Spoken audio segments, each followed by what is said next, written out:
Hello friends, welcome back to my YouTube channel.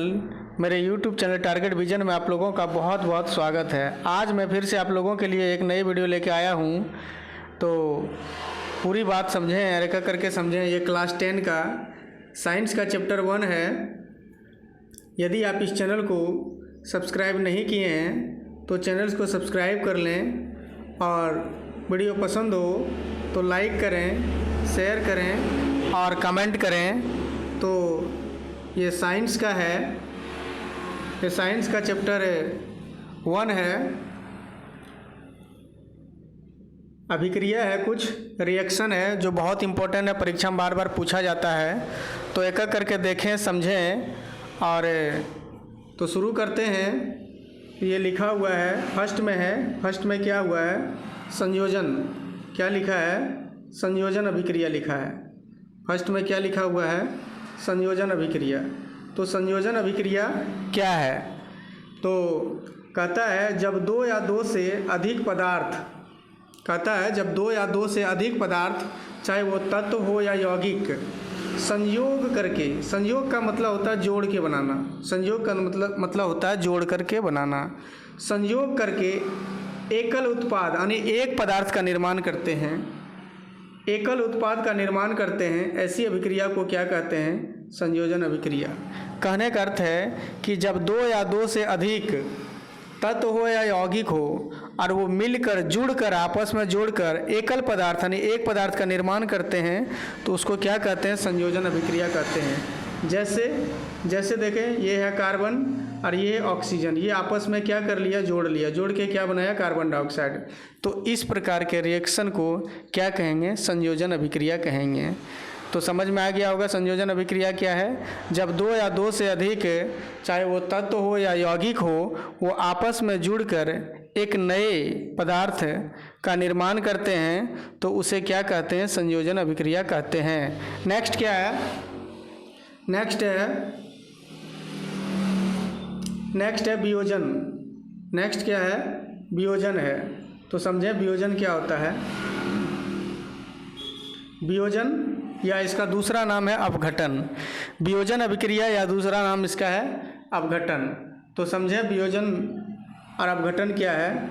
इस अभिक्रिया में एकल अभिकर्मक टूटकर छोटे छोटे उत्पाद प्रदान करते हैं, उसे एकल या अपघटन अभिक्रिया कहते हैं। कहने का अर्थ है कि जब कोई बड़ा चीज़ हो, उसको तोड़ के दो खंड में करके और दो चीज़ों में बांट देंगे या दो से अधिक चीज़ों में बांट देंगे, तो ऐसी अभिक्रिया को क्या कहेंगे?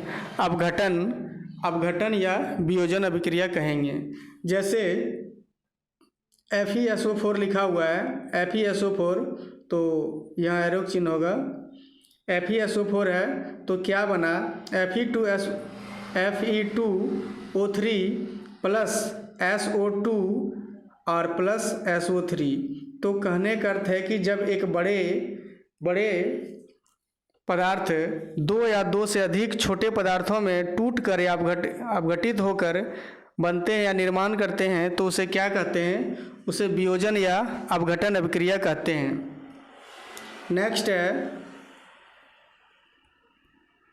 है 3 नंबर में क्या है? द्विविस्थापन अभिक्रिया।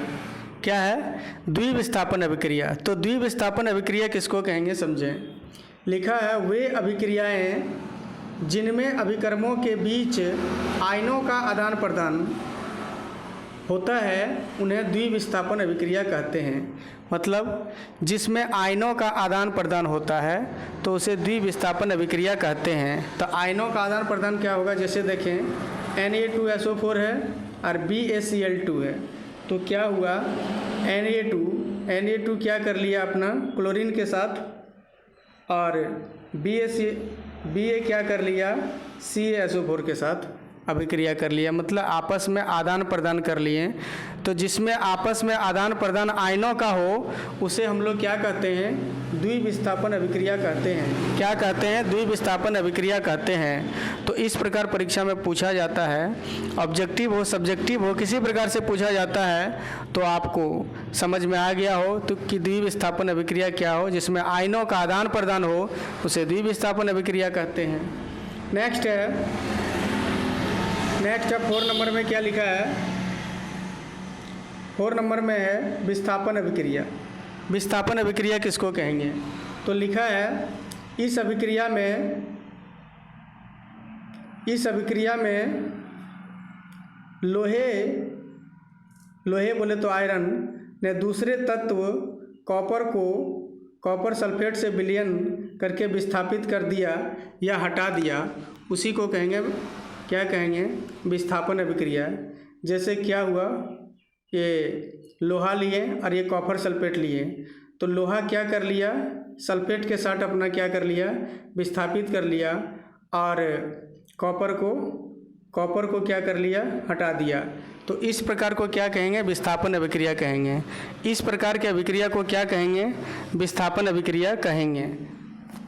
नेक्स्ट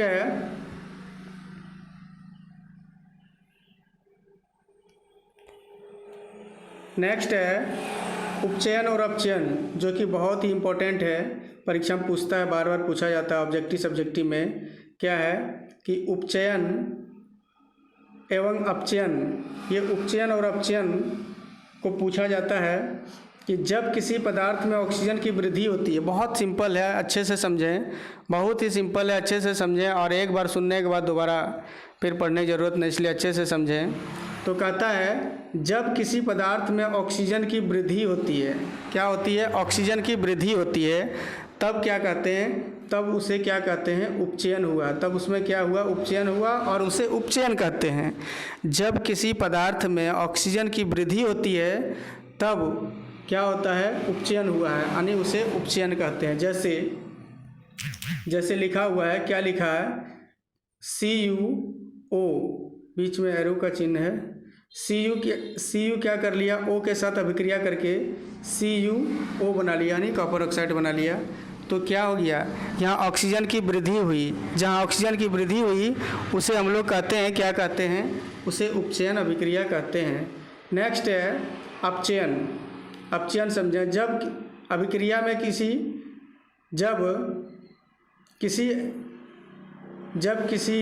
अभिक्रिया में किसी पदार्थ में ऑक्सीजन का ह्रास होता है तो उसे क्या कहते हैं, वहाँ अपचयन हुआ है, उसे अपचयन अभिक्रिया कहते हैं।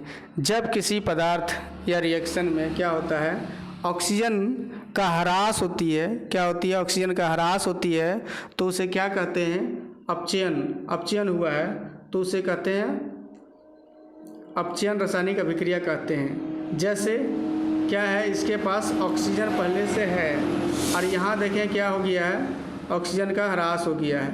ऑक्सीजन का क्या हो गया, यहाँ एरो का चिन्ह है, ऑक्सीजन का ह्रास, ये कॉपर अकेला रह गया और ऑक्सीजन क्या किया, दूसरे में जाके मिल गया, यहाँ बना लिया।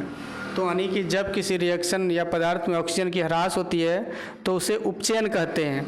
और एक लास्ट में क्या हो जाएगा, रेडक्स।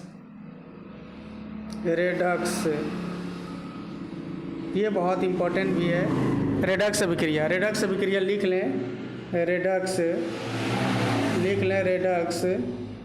रेडक्स अभिक्रिया किसको कहेंगे, जब किसी रिएक्शन में उपचयन और अपचयन दोनों हो तो उसे क्या कहते हैं, उसे रेडक्स अभिक्रिया कहते हैं।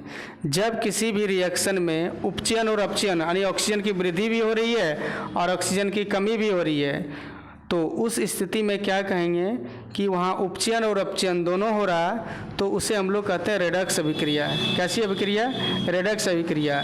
तो इस प्रकार 6 रिएक्शन बताएं। यदि 6 रिएक्शन अच्छे से समझ गए हों तो 6 रिएक्शन अच्छे से समझ गए हों